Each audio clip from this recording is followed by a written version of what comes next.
সোমবার দোসরা কার্তিক কালী পুজোর দিন পারলে এক মুঠো লবণ গোপনে ছড়িয়ে দিন বাড়ির এই স্থানে। বাস্তুদোষ তো দূর হবেই, তার সাথে সাথে অর্থ আসবে চুম্বকের মতো। মা কালী সর্বদাই অশুভ শক্তির বিনাশ করে থাকেন, তাই এই কাজটি আপনারা কার্তিক মাসের অমাবস্যা তিথি অর্থাৎ কালী পুজোর দিন করলে আরও বেশি ফলপ্রদায়ী হবে। নমস্কার বন্ধুরা, ভক্তিমূলক কথা চ্যানেলে জানাই আপনাদের সকলকে স্বাগত। বন্ধুরা, আশা করছি ঈশ্বরের আশীর্বাদে আপনারা প্রত্যেকেই ভালো আছেন এবং সুস্থই আছেন। সামনেই আসতে চলেছে কালী পুজো, আর এই কালী পুজোর জন্য আমরা সারা বছর ধরে অপেক্ষা করে থাকি। যদিও প্রত্যেক মাসের অমাবস্যা তিথিতেই কালী পুজো হয়ে থাকে, কিন্তু তবুও কার্তিক মাসের অমাবস্যার তিথিটি কিন্তু সবার থেকেই স্বতন্ত্র এবং এর গুরুত্বও বিশেষ। প্রত্যেক কালী মন্দিরেই জাঁকজমকভাবে কালী পুজোর দিন মা মহাকালীর বিশেষ আরাধনা করা হয়ে থাকে। আর এই কালী পুজোর দিনেই পালিত হয় দীপাবলি, অর্থাৎ মন্দির প্রাঙ্গণ থেকে শুরু করে ছোট থেকে বড় প্রত্যেকেরই বাড়ি এবং রাস্তাঘাট আলোকসজ্জায় সেজে ওঠে। দীপাবলির রাতের ঘোর অন্ধকার আলোকসজ্জায় হয়ে ওঠে আলোকিত। মা কালী যেমন অশুভ শক্তির বিনাশ করে থাকেন, আবার এই দিনেই পালিত হয় দীপাবলি, অর্থাৎ এই দিনেই সৌভাগ্য সমৃদ্ধির কামনায় গৃহস্থ বাড়িতে এবং ব্যবসায়ীদের বা ব্যবসা স্থলে লক্ষ্মী এবং গণেশ ঠাকুরের বিশেষভাবে পূজা অর্চনা হয়ে থাকে। তাই একদিক দিয়ে যেমন এই দিন অশুভ শক্তি বিনাশের দিন, ঠিক একই রকমভাবেই আরেক দিক দিয়ে সৌভাগ্য সমৃদ্ধি প্রাপ্তিরও দিন। বন্ধুরা, এই দিনটি কিন্তু বছরে একদিনই আসে, তাই দীপাবলির গুরুত্ব কিন্তু অপরিসীম। তাই বন্ধুরা, আমি বলবো যে এই দিনে এই কাজটি আপনারা অবশ্যই করুন মা কালীর পূজা অর্চনার সাথে সাথে।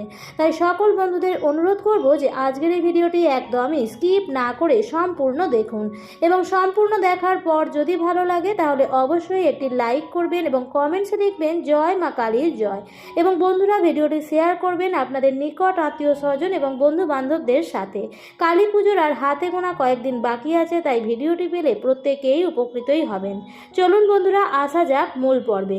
প্রথমেই আপনাদের জানিয়ে দিই যে এই বছর কালী পুজো কবে এবং অমাবস্যা তিথি কখন পড়েছে পঞ্জিকা অনুযায়ী পূর্ণাঙ্গ সময়সূচি। এই বছর কালী পুজো পড়েছে বাংলার দোসরা কার্তিক 1432, ইংরেজির 20 অক্টোবর 2025 সোমবার দিন।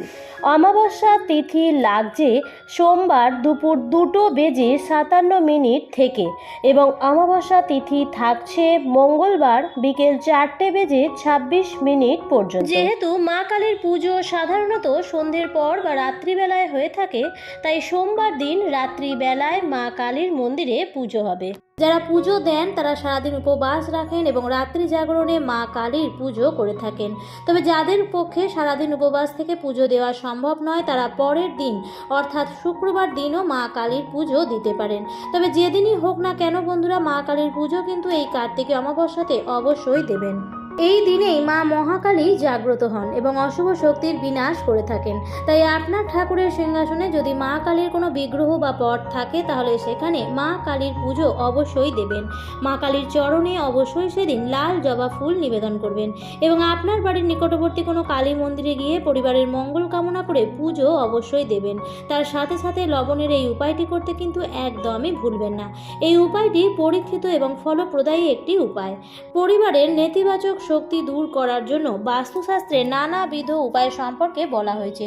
সৈন্ধক লবণের বিভিন্ন নেতিবাচক শক্তি দূর করে পরিবারের সুখ সমৃদ্ধি বজায় রাখে, পাশাপাশি জীবনে আগত সমস্ত বাধাও দূর হয়। বাস্তুশাস্ত্রে নুন বা লবণের কিছু উপায় একাধিক বাস্তু সমস্যা দূর করতে পারে। লবণের এই উপায়ে আপনার পরিবারে লক্ষ্মী আগমনের পথ প্রশস্ত করে, পরিবারের সদস্যরা জীবনের সমস্ত ক্ষেত্রে সাফল্য লাভ করে এবং সুখ শান্তিতে জীবন ভরে যায়। লবণের কোন বাস্তু উপায়ে এসব লক্ষ্য পূরণ হবে তা জেনে নেওয়া যাক। আপনারা একটি কাঁচের পাত্র নেবেন এবং হতে পারে সেটি বাটি বা হতে পারে ঢাকনাওয়ালা কোনো কৌটো, তবে সেটি যেন কাঁচের হয়। প্লাস্টিকের কোনো জিনিসে কিন্তু উপায়টি করবেন না। কাঁচের পাত্রে 4 থেকে 5টি লবঙ্গ নিয়ে নেবেন এবং সেই লবঙ্গগুলো যেন ফুল সমেত এবং গোটা সমেত হয়। 4-5টি লবঙ্গের সঙ্গে অল্প পরিমাণে লবণ মিশিয়ে বাড়ির কোণায় রেখে দেবেন, কারোর দৃষ্টি যেন না পৌঁছায় এমন স্থানে রেখে দেবেন বন্ধুরা। এর ফলে পরিবারের লক্ষ্মী আগমনের পথ প্রশস্ত হয় এবং আর্থিক সংকটও দূর হয়। পরিবারের প্রতিটি ক্ষেত্রেই সাফল্য লাভ করা যায় এবং গৃহে কলহ, বিবাদ, অশান্তি ইত্যাদি দূর হয়। লবণের মধ্যে নেগেটিভ এনার্জিকে শুষে নেওয়ার ক্ষমতা থাকে এবং যদি পরিবারের কারোর কোনো কুনজর লেগে থাকে যার জন্য আপনার পরিবারে বাস্তু দোষ সৃষ্টি হচ্ছে, অশান্তি সৃষ্টি হচ্ছে, তাহলে সেটিও কিন্তু নুন এবং লবঙ্গের এই প্রয়োগে দূর হবে। তবে বলে রাখি বন্ধুরা, এই যে পাত্রটি আপনি রাখছেন এটি সপ্তাহে অর্থাৎ 7 দিন পর পর পরিবর্তন করতে হবে। তারপর আপনি পাত্রটি ভালো করে ধুয়ে শুকনো করে আবারও নুন এবং লবঙ্গ মিশিয়ে দেবেন। তবে বলে দিই বন্ধুরা, এটি সাদা নুন দিয়ে করা যাবে এবং যদি আপনারা চান সৈন্ধক লবণ দিয়ে করতে তাহলে সেটিও করতে পারেন। সৈন্ধক লবণ যেটি হয় সেটি অনেক বেশি শুদ্ধ হয় এবং যে কোনো টোটকা বা উপায় করবার জন্য আরও বেশি ফলপ্রদায়ী হয়। কিন্তু তার মানে এই নয় যে সাদা নুন দিয়ে করা যাবে না, সাদা নুন দিয়েও করা যাবে। তবে অনেকে যেটি করেন যে ঘরের একটি কোণে রেখে তো দেন কিন্তু ভুলে যান, তাহলে কিন্তু কিছু হবে না বন্ধুরা। এটি কার্যকরী তখনই হবে যখন আপনি সপ্তাহে 7 দিন অন্তর অন্তর পরিবর্তন করতে পারবেন।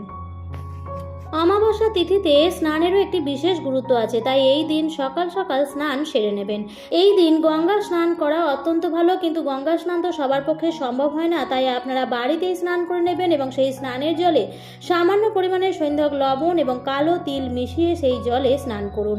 স্নান হয়ে যাওয়ার পর বাড়ি ঘরদোর, নিজের বস্ত্রে এবং মাথায় সর্বত্র গঙ্গা জলের ছিটে দিয়ে দেবেন।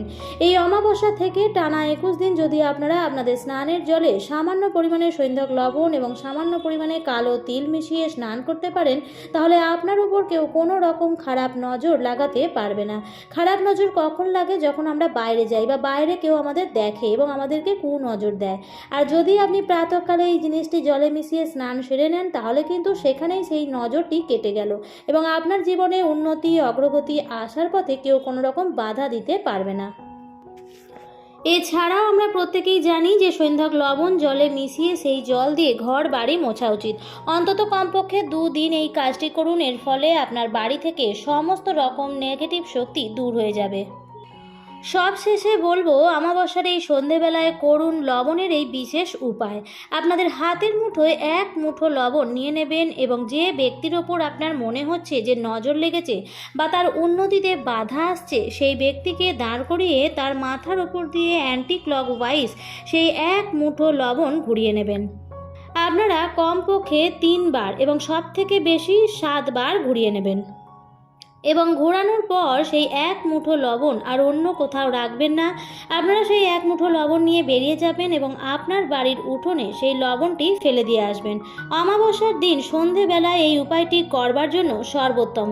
এরপর আপনারা 5টি মঙ্গলবার এবং শনিবার এই উপায়টি করবেন, তাহলেই এই উপায়টি বিশেষভাবে কার্যকরী হবে। বন্ধুরা, আপনারা যদি মনে করে থাকেন যে একদিনেই এই উপায়টি কাজ করবে, তা কিন্তু নয়। আপনাদের পর পর 5টি মঙ্গলবার এবং শনিবার এই উপায়টি করতে হবে, তাহলে আরও বেশি ভালো ফল পাবেন। আমার আজকের পর্বটি এই পর্যন্তই। ভিডিওটি থেকে যদি ভালো লাগে তাহলে অবশ্যই ভিডিওতে লাইক করবেন, কমেন্ট করবেন ও শেয়ার করবেন বন্ধুরা। আর যদি আপনি এই ভিডিওটি প্রথম দেখে থাকেন তাহলে অবশ্যই চ্যানেলটিকে সাবস্ক্রাইব করে আমার সাথে থাকবেন। আবারও দেখা হবে নতুন কোনো ভিডিওতে। ভালো থাকবেন, সুস্থ থাকবেন। ধন্যবাদ।